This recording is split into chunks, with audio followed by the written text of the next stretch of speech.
You are so amazing. So can you start by telling us about you, your kids? So, because obviously no one knows about you other than us. So it's better that you tell the story. Sure. I'm 33. I'm mom of one right now. I have a daughter. She's just about 3.5. And I do have another one cooking right now. So congratulations. Thank you. It's super, super early. I'm only about 7 weeks. So I haven't really made huge announcements yet, but that's exciting. Yeah, and I found you guys randomly on Facebook, and it was the best thing. I should bow down to you. I think we all did. You did the hard work. Yes. So yes, I piled on probably about 70 pounds with my pregnancy. I was always on the thinner side until then.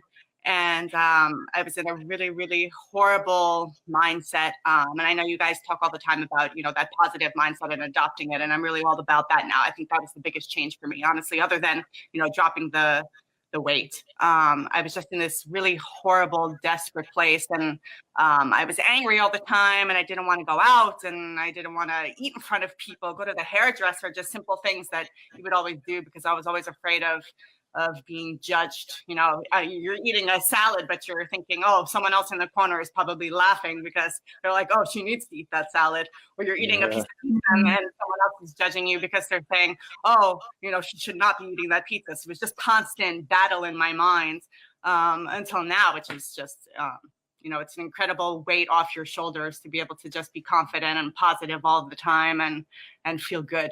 So I thank you guys so much for that. Wow. So when you started, you actually had a lot of head trash around thinking everyone's looking at you and judging you no matter what you're doing now. Yeah. That's amazing. So you were like, if you were eating bad, you were worried what people were thinking. And even if you're eating healthy, you're worried what people were thinking. Oh, you trapped yourself in a really bad place. Yeah, I was in a pretty bad place. I mean, thankfully I had my daughter. So, everything came back to, oh, well, it was for her. So it was all worth it. So it doesn't matter. I'm happy. Deep down, I wasn't happy.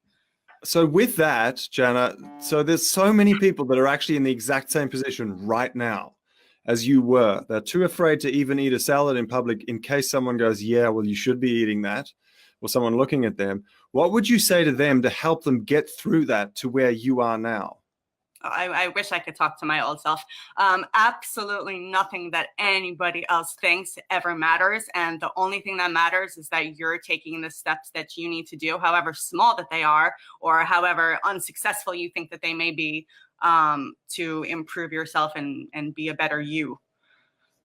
You've actually brought back a memory for me of when I was my 30 kilos overweight and doing the same sort of things and worried about what people thought constantly in a battle of just hating myself all the time. Julia said to me, and I think we've shared this many times in the community, when you think people are caring about you or talking about you or thinking about you, they're not. Do you want to share that really quickly, Jay, your view on that? Yeah, no, I guess a good question for you though, Janna, have you ever judged someone overweight for eating a salad? Have you sat and thought that to yourself? Oh gosh, maybe in the past, I don't know. I mean, I'm sure that the thoughts always cross our minds. For us, like, I don't think I've ever thought that. And I don't think many people actually think that really, because you're so busy worried more about what everyone else is thinking of you. So it's crazy like that. Like, people are so worried, like in a crowd of people, of 100 people sitting at a food court, everyone sitting there is afraid that everyone else is looking at them for the food they're eating.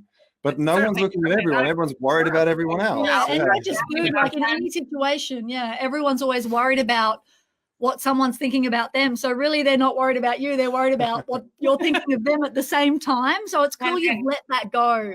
Yeah, and with that, I think, our culture and, all of our cultures, and it's so beautiful that we get to share all of them. I think we've created such this huge culture of food, and food being the thing that is celebrated when we're out. And, it's not the fact that we're eating an amazing meal that's to be celebrated. It's the fact that, we're out with our friends and we have the opportunity to be with them and socialize. And, it doesn't matter if we're eating that piece of cheesecake or not, that's not the part to celebrate. Yes. Exactly. Tell us more about that, because you come from New York, which is the fastest paced city on earth. And it's a very food-based city as well. Like, it's so important with all the cultures to eat food. I know my daughter's watching her YouTube videos and, you know, thinking all about, oh, I want to go to McDonald's because all the videos are about it. And that's so cool. Yeah. And I'm like, no, don't start. No. Yeah. Yeah, no, I know. I think, you know, in the beginning, when I first started this, a lot of the fears were I'm going to go over to my friend's house and we're going to have a meal and they're going to be angry because I'm not eating what they made. Or I'm going to go out to dinner and there's going to be nothing for me because, you know, they're not going to accommodate my dietary restrictions or be annoyed by that. And you just kind of have to flush all of that out and, you know, understand that it's okay if you bring your own food. It's okay if you pre-eat. And if they're really your, you know, friends and they care about you and your journey, they're not going to care about that. You know, I went out to eat so many times over this, and, you know, I never ever, you know, put anything in my mouth that I wasn't supposed to. All places will accommodate something. They will accommodate a piece of grilled meat, and, you know, you can say, and it's an excuse, and I'm, you know, queen of excuses, but you can say, oh, well, they don't have a veg that I can eat, so I'll just eat what they have. Or you could just not eat the veg and wait till you get home and eat the veggies that you're supposed to. So there's always, you know, some way that you can find a solution to the issue and solve the problem. Wow. Amazing. Was there ever a time that it was really difficult like that, where you were out and you just thought you were going to break? No. Well, the fact that you've lost 37 kilos, I would say you've really been focused and you've made sure you're pushing yourself back in that positive place. Is that right? Because I find that helps so much. Yes, yes. Oh, no, absolutely. I just kind of, when people would say, oh, no, she's on a diet, I'd say, oh, no, I'm not on a diet. This is just the way that I eat now. So let's, you know, get that. Because I think that that's a huge difference. And diets, you are restricting yourself, and you're not restricting yourself here. You're just changing the style of your eating. And I think that that's, you know, a monumental difference. That I think we get stuck in that idea that, oh, I'm dieting and I'm going to be upset because I'm never going to get to see a piece of pizza again in my life. And how could this happen to me? And I'm doing this to myself, and it's so awful. But, you know, if you think in your head, okay, you know, I can have that piece of pizza if I want it. I can have that brownie if I want it, but I'm choosing not to have that right now because it doesn't help me, you know, reach my goals. And, and, you know, just automatically forcing yourself to think that way. And in the beginning, you have to force yourself because you're not trained yet, let's say. You know, thinking like that, it just changes everything because now you don't feel like you're restricting yourself. Are you just in the rhythm now and just loving life? Yes, 100%. So, you know, I was really afraid to, you know, jump into the Preg Fit program actually, because you know, this had become such a part of me that I was petrified literally to, you know, put a raspberry in my mouth because it's a piece of sugar and I haven't had sugar in 6 months. But, you know, I've been honestly eating much the way that I was before. I think the only difference was I've been, you know, trying to incorporate a snack of berries or something like that here and there just to get the extra nutrients that the baby needs. But yeah, I'm happy eating the way that we do. I feel better. I have more energy. You know, I have energy through this whole, you know, first 7 weeks, which last time around, I remember I was just literally passed out on the couch every day at like 4 p.m. and not moving, not running around. I mean, my daughter and I, we go to the park every day. You know, I make it a game for myself. So every time she goes down the slide, I have to do 10 squats, or every time she jumps, then I have to do some push-ups. So we do fun things like that, and I have tons of energy. That's amazing. And because your body's so used to that now, you'll be able to keep it up during your pregnancy and really listen to your body, and also be able to still enjoy, like, freezing some bananas and making frozen ice cream with bananas and have that with your daughter. And it'll just be such a different experience with, you know, freezing berries, and that will be a sweet treat rather than having lace and sugar processed stuff. You know, it's so cool. I'm so excited to see this journey. Thank you. I have another question for you. You're from New York, which is really cold right now, snowing and slushy. And you've just gone through Thanksgiving and Christmas as well, which are such huge food-centric times of year. Yeah. And have you always been in New York? Yes.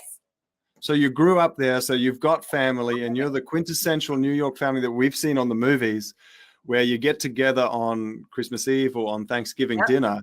How did you go in those situations? Because that's like, you said you're 33 years old. That's 33 years of conditioning to eat as much as you can on those nights. How did you survive them?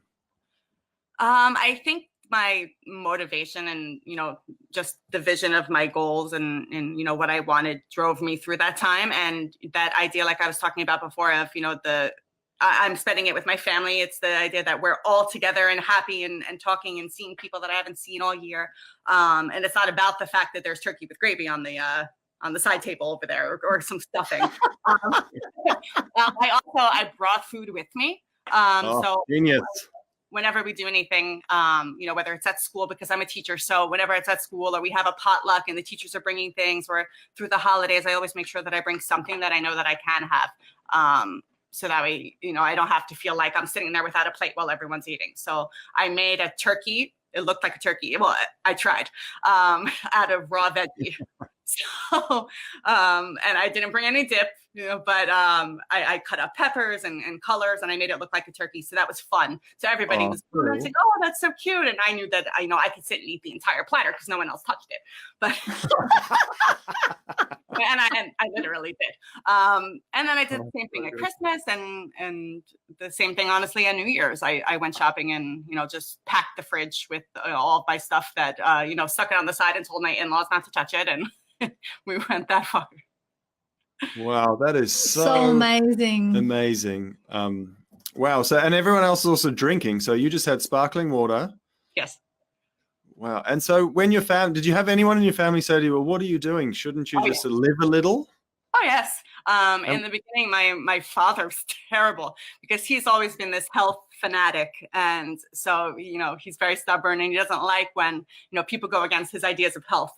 So, I came in and I said, no, I'm not going to eat that piece of chicken because you made it with regular oil and I just do coconut oil. And, the uproar about, oh, just eat it. That's the most ridiculous thing I've ever heard. And, it's easy for people to say that in the beginning before you start losing the weight because they don't see the results. But then, as, I started losing 10, 20, 30, 40 pounds, and he said, oh, wow, what she's doing is working. Those comments got less and less, and, now they're not. Yeah. I'm so curious now with you talking about your dad, because he's seen you, I obviously do things in kilos, but he's seen you lose 37 kilos now. Yeah. What is he must be so inspired because he loves health as well. Oh, now, there's no talk of anything else except for, wow, I can't believe you just lost 2 kilos this week. How did you do that? And he's just, flabbergasted, by that idea.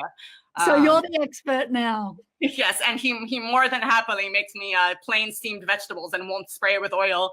Whereas before he would hide it and put it in anyway and say, "Oh, just eat it anyway. It's not going to hurt you." Has it brought you guys closer together, you and your dad? Yeah, probably because we get to talk about recipes and I tried this. You should try it out. It tasted really good. And so I think definitely. And I guess also for a dad, the worst thing you can see is your child or your daughter, your baby girl, to be sad or miserable or hate herself. So he must be so excited to see you actually love yourself again. No, everybody's really happy. And I'm really lucky to have a really great support system. My husband's fantastic. My daughter doesn't know.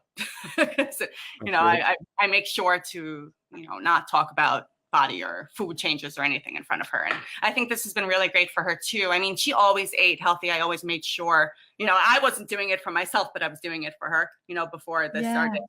And, she's adopted the idea of power food. So, I don't like to call it, healthy food or unhealthy food because I don't want her to have that negative, concept of foods in her mind growing up. So, we talk about this as power food, and it's important to fill our bodies with power food before we indulge ourselves with other things. So she proudly walks around saying, "We eat power food in my house." And that's so cute. That's so cool. Yeah. And we've definitely gotten looks, surprisingly, out at restaurants, and, she's sitting and eating a piece of grilled chicken and steamed cauliflower. And, I've had people come by and stop and say, is she really eating that? Yes, she's really eating that. This is what she likes. And, they stop and, oh, wow, I can't believe that. That's so strange. So wow, you are changing the world. Look at you go. Wow. It's so inspiring when you see someone who's a teacher. So you've got direct access to other people's children. Yes. And also direct access to everyone else who influences them. So the other teachers in the school. Yeah. Simon just before asked a really good question. How many people have joined you on a healthy journey since you've started? Actually, a lot of people at work. A lot of my coworkers have, since we got back in September, that's when our school year starts. So slowly they started asking, can I just ask, is it okay if I ask you what you're doing? And I'm like, oh, sure, I'll tell you all about it. I'll send you the link. Thanks, babe. So, a lot of people say, oh, well, I can't do that. That's too extreme for me, but I'll start making some changes here or there. Or wow. Carrie the other day just told me, oh, I've started eating like you and I've lost 15 pounds. And, so a lot of people at work absolutely have. Which is fantastic because they're all feeling great. Everybody's happy, and it's happy work, happy life. And your work is so important. It's possibly the most important work anyone can do is with youth. What school is it? What's the healthiest school in New York right now? Yeah, shout out. What is it? What's the name? Are you allowed to say? Goddard High School. I have the high schoolers. We're in Queens. So that is so important. Queens, wow. What did you call it? Robert what? Robert Goddard High School. Faddard? Goddard.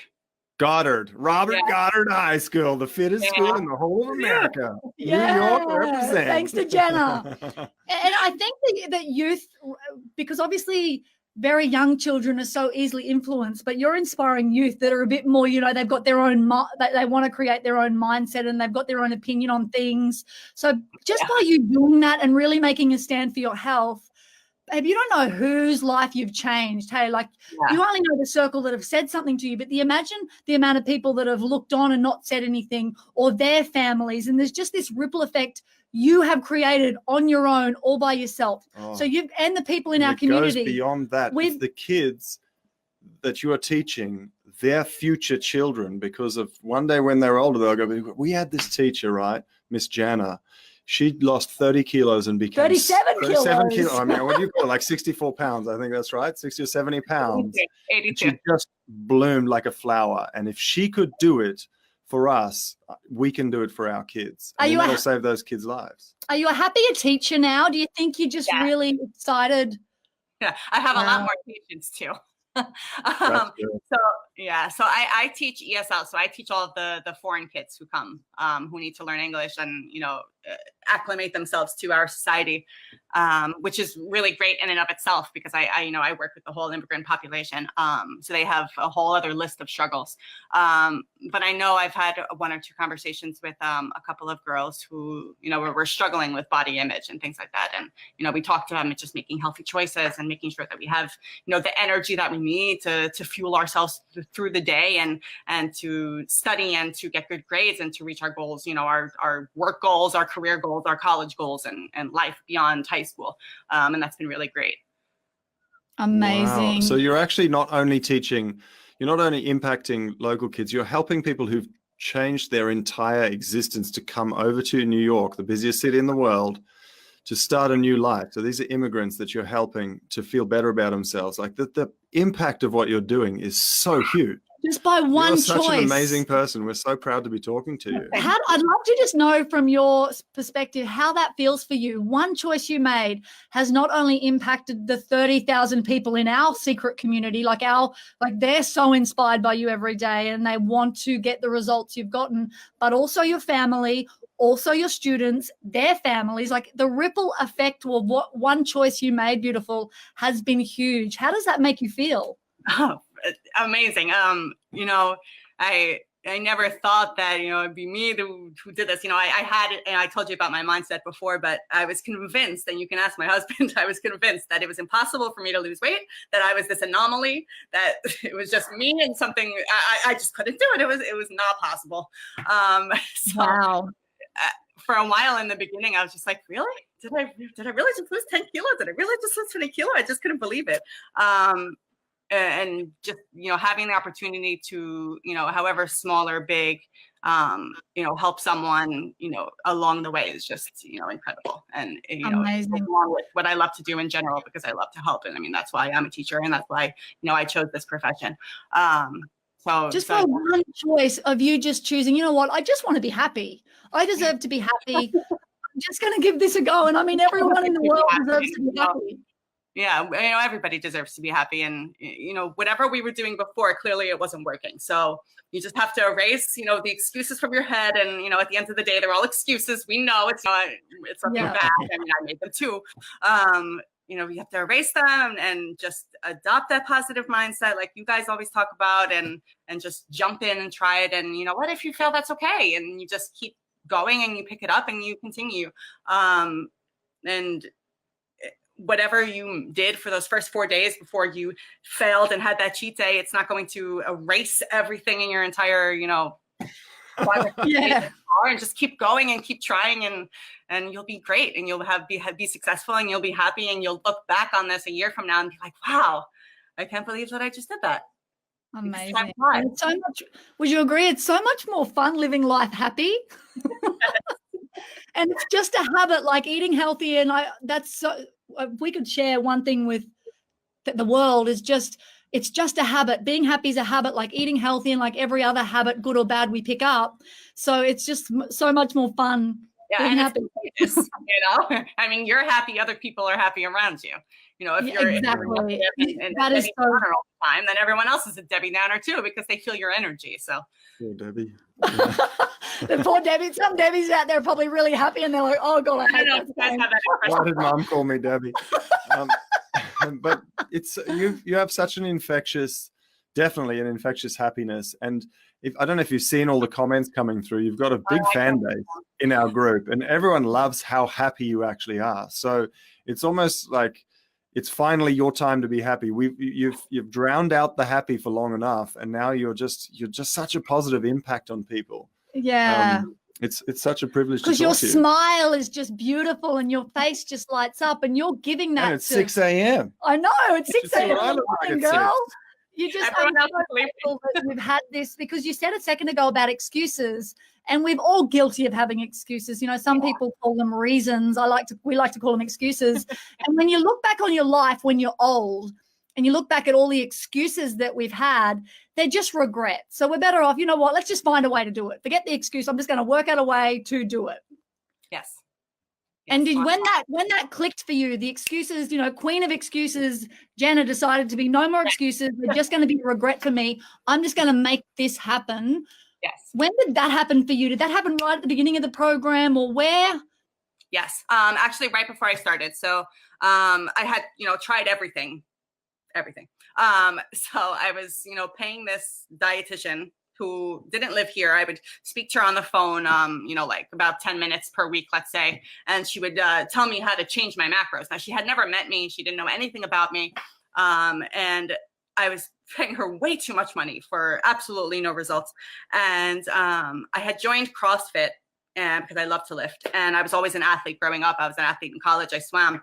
And she said to me, don't you think that, the workouts are a little short? And I don't think that for, your goals that they're going to be of any use to you, because short workouts are not going to get you anywhere. Okay, that was the first little light bulb that maybe something's off there. And then while I was doing that, I had kept seeing your ad pop up, and I was reading it, and I said, oh, there's no way that this is possible. And my daughter asked me to, get on the floor to have a picnic with her. And I sat down, and I was 100% out of breath. And getting up off the floor, I had to get on my knees and then push myself up. And I was like, okay, this cannot happen. So, whatever, this is not possible that I saw in your ad, I was like, I'm going to try it. And this is going to be my last ditch effort. And if it doesn't work, then I'm just going to accept the fact that I'm going to be big forever. This was my, idea. So I did. And then, I realized that I was, 500% wrong. But that was really that moment, her asking me to get down, and I was out of breath, and I was like, I'm 33 years old. How can I possibly be out of breath right now getting down on the floor to play with my daughter? That is ridiculous. Something hasn't changed. And I started the next day. I said, okay. Well, to be honest, I ate like 3 pieces of pizza that night because I was afraid of, not being able to ever eat that again. Like I said, I know that. I started the next day cold turkey, and I didn't touch one thing for the, 3 rounds that I did. Not one. Wow. That is just amazing. Thank you for sharing that, because you're not the only one going through that. And you really create a possibility for everyone in that dark place that feels like they're always going to be like this. You know, this is just their life and the way it is because they had children or because that was the way they were, you know, their genetics or whatever the reason may be in their head. You've created, by you taking a stand for yourself, you've created this possibility for the world to also do that. The people that come into contact with you, I'm so grateful you found us. Gosh, I just am so happy that you're happy. I'm so happy that you're now changing the world. And I just think you are the most inspiring mum, the most inspiring wife, daughter. Like, you really have impacted your Sophia, the people that, you know, and you didn't even tell them what to do. You just did what felt right for you. Yeah, and you know what? I just have to say that the community that you guys have created on Facebook is just the most incredible group of people that, you know, I think that the internet world could ever find in one place. I mean, people are posting pictures of themselves where half naked. I mean, let's be real. There's no negativity whatsoever. The only thing that you find is positivity and encouragement, and people are from all walks of life, all around the world, all ages, men, women. I mean, it's incredible what you guys made. And yeah, thanks, Jenna. Well, thanks to you. You're in there. And you're you know, one of them. How it started, Jen, this is really funny. The reason it started was we already had the program, but we really didn't have any friends, and we wanted other like-minded men and women and mum and dad to hang out with that want to be healthy as well. So we started with 20 people, and then obviously it blew up. Exploded. We're like, oh wow, we have friends. We've built our own friends. Every Sunday we get a new friend. They really become like friends, right? I mean, we haven't met these people per se in person, but you know, they're just so supportive, and it's so incredible to watch. Yeah, it's so amazing. Hey, Jenna, I've got two questions for you. First of all, have you had any coffee today? I have not, no. And you're that excited at 6 a.m. I've been up since 5. Wow. What's the secret? Veggies. Veggies. You've had veggies. Good answer. Actually, have you always been this energetic? Yeah, no, I always have a lot of energy. That's cool. I do. But you know, before I was not like this. Like I was saying, I have so much energy now. And that's why I just said veggies. I mean, they came out. It's true. I mean, eating this way definitely gives me the energy that I need to get through my day positively. And, you know, like people are always like, oh, you look like this new person. I said, no, but I'm not a new person. I'm me again, because I have me back. All of me. You said earlier that you used to be an athlete. So basically you'd given up on that whole thought of, if you just thought, you know, you were going to be keep carrying this 37 kilos too much around forever, you'd given up on the thought that you were an athlete. Are you excited you've got the athlete back again? Yes, it's fantastic. And now, you know, I feel like I can go out and I can do things. You know, I would walk down the block and I would be, you know, exhausted, and that's horrible. That can't happen at 33. I mean, that can't happen at 35. It can't happen at 40. I mean, for anybody who's, you know, starting at 50 or 60, I mean, you have to take control, and you know, we have one life to live, and you know, we have to be able to live it the best that, you know, we can, and that's up to us. I mean, success is our choice at the end of the day. Absolutely. So, you know, if we make the decisions, and, you know, however many setbacks you have, but if you make the right decisions along the way, and the decisions that are best for you and best for your goals, and you'll get there. Absolutely. Oh, wow. I have a question on that athlete thing there. When you were a kid, you said you were an athlete when you were a kid, so that you own that for yourself. Did you enjoy sport, first of all? Oh, I absolutely love sport. That was, you know, always my life. I always swam. I was a swimmer. I swam for my college, was Division I athlete. You know, and even after I graduated from college at 21, I, you know, joined the master's teams, and, you know, for those, you know, after college, and I always did something. I was always big into weightlifting. I wanted to be a power lifter for a while. So, you know, that's always something that, you know, has always been a part of who I was. And I think that was in a lot of what was so depressing for me, was just the idea that I couldn't do those things because I just couldn't physically move my body in the way that I needed to. And I tried. I mean, like I said, I joined CrossFit, and you know, CrossFit at 265 pounds was really difficult, because, you know, even stepping up onto a block where, you know, it's exhausting for me to even just step up, and, you know, you're dizzy and you get lightheaded, and, you know, when you're used to jumping and doing normal things. So to be able to have that back is, you know, incredible.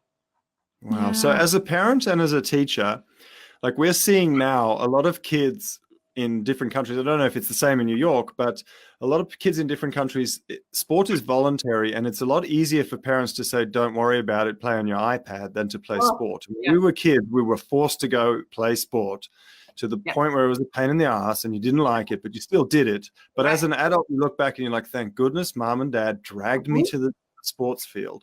How do you feel now as a teacher seeing the next generation coming through? What are your thoughts on that? The kids need instant gratification.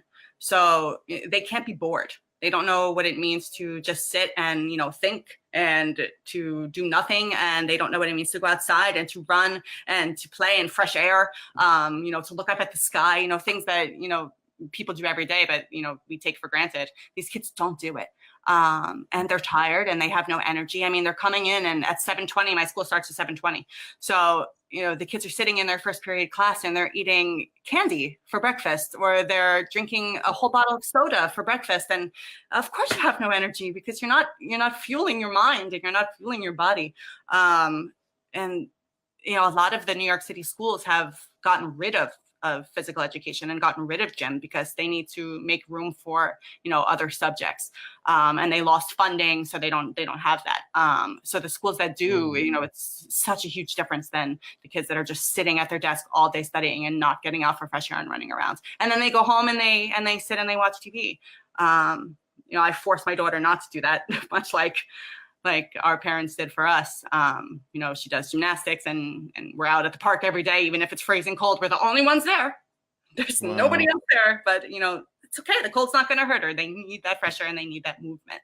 And I think if we're doing it, then they're doing it. I mean, she does squats. She likes to do burpees. And she's 3.5. So, even if we're not telling them to do it, if they just see us, and they say, wow, mommy does that. Oh, wow, daddy does that.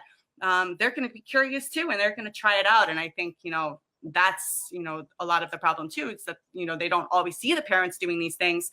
And so they don't have that to emulate. So I think, our community and the kids, of the women and the men in our community are so lucky because they have these incredible role models who are instilling, these great values in them, from a young age. Which is because it's such a big fear of mine is that, we know how to do sport. We know how to run. We know how to ride a bike. We know how to swim. But these kids are growing up not having ever learned that. Yeah. And when they're your age, 33, and they're 60 pounds overweight, how are they going to start? Yeah. If they don't have that latency. Yeah, absolutely. It's terrifying. Yeah. So what would you say to mums and dads who are kind of stuck in a trap now? Like, yeah, it's okay to say, well, it's your fault. But what about them that really want to change for their kids' sake? They see this and they're like, wow, actually, that's not right. How do we get our kids to get them off their iPads, especially teenagers? Because you've got the teenage thing worked out. How do you help them to get their kids off their iPads and out doing something at a park that's so boring for a 15-year-old? Incentives, maybe, if they work. Gosh, I don't know. That's good. Because I'm sure parents would be watching right now going, how do I get my teenager off his phone or off the computer or off the iPad? Giving them a role. So I find that, even if I say to my kids in school, and I mean, this is nothing about sport, but you can translate it to sport. Hey, you seem to be an expert at using the computer. Do you think that you could help everyone else and do it? So now you're my go-to person. So they're not going to come to me to ask questions, on how to, open this website. They're going to come to you because you're the expert on that. So giving them roles. So you say, hey, I really could use help walking today. I really could use help with this. I could use help with that because I think you being there would really motivate me. So maybe switching it around and giving them this positivity, this positive role might be helpful. Not that I have that tried and true, but I'm just thinking, just say, hey, for this 10 minutes, do you think you could do me a favor and just walk with me down here? Because, it's a little uncomfortable for me going by myself. And if you were there, I'd feel better. And then maybe that's such a good idea. Well, I hope everyone listening is written that note down because that is genius. Thank you so much. I'm just so proud of you. I've already said this before, but you were struggling 6 months ago to get down and play with your daughter on the ground and get back up. You were puffing. Oh gosh, it feels like yesterday. I don't, the time flew by. It's no time at all. Yeah. And, you know, I feel like it was such instant gratification.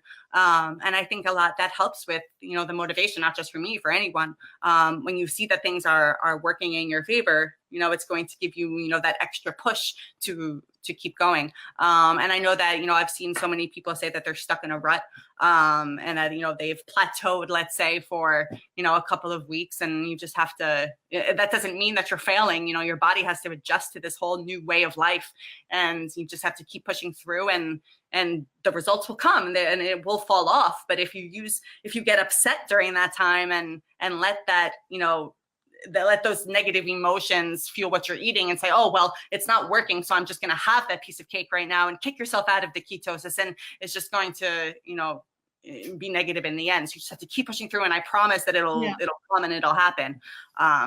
And, you know, and if anyone is in a plateau, or you've been in a plateau and you're wondering about that, anyone watching that's got our whoosh little poster that we've done, if you can put it in the comments right now so people can see that, because that's science. So I'm sure someone will be watching and I'll save it and shove it in there.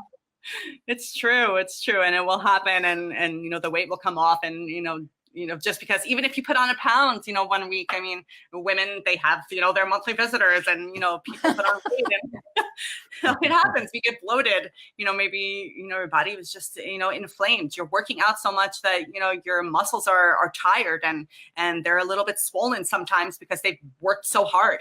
And you have to take that into account always.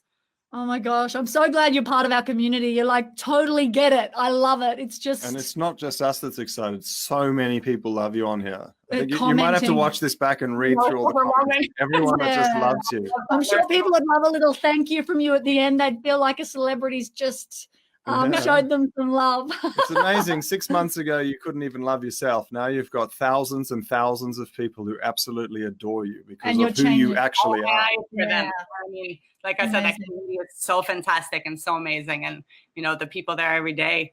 I mean, I don't even want to start naming people, because then I couldn't name everybody. It's like a second family. Yeah, they are a second family. All right. So what's next for you? Like, you're having another baby. How many are you going to have? You need to have 6 at least. It's so, like I said, it's so early. I haven't even been to the doctor yet. So who knows? There could be 2 in there. I have no idea. Yes, lucky. You never know. But at least another 1 or 2. That's amazing.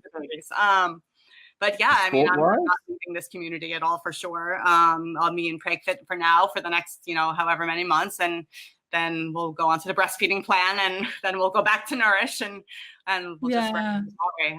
And then eventually down the road, you know, when I reach my goals into maintenance, I know a lot of people have asked me what my goals are, my end goals, you know, before I go into maintenance. I have no idea.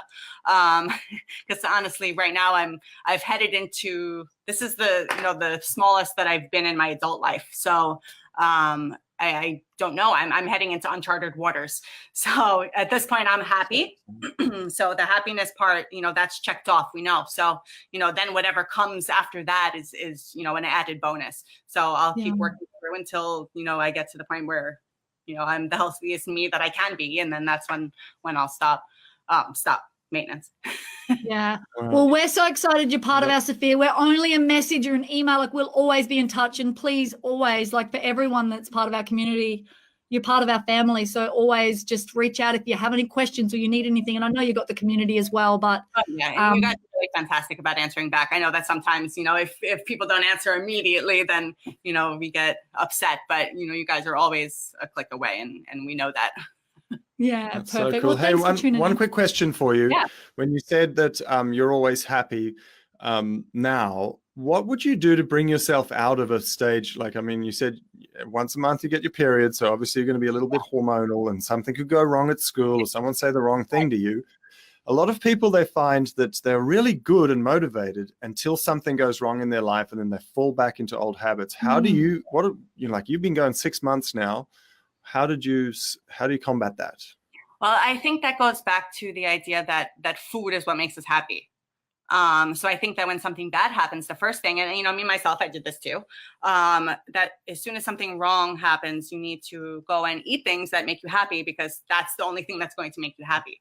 So you need to find other things that make you happy as well, and you have to make that conscious decision to say, okay, well, I know that eating a hot fudge sundae right now is going to make me happy, but I also know that going outside and getting some fresh air, or taking my daughter to the park, or taking her out to lunch, or doing something with her is going to make me happy too. So I'm going to choose that one over the food, because they both have the same effect in the end. So you just need to find those other options, and then consciously choose to go to them. Because like I said, you have to train your mind, because in the beginning that mindset is not there, because you don't have it yet. You haven't adopted it yet. So you have to literally force your mind to do the things that you want it to do. And then it becomes eventually second nature. You're amazing. You're amazing. Everything thank you for taking the time out and getting up early and making sure that you can add value and try and help other people be as happy as you. Yeah. And everyone, please say thanks to Janna. She's going to go now. And be with her family. Has your baby woken up yet? Yeah, I think she's in bed with Daddy right now. So you go and have family cuddles. Yeah, they're watching. Thank you so much, Anna. Thank you, beautiful. Thank you so much.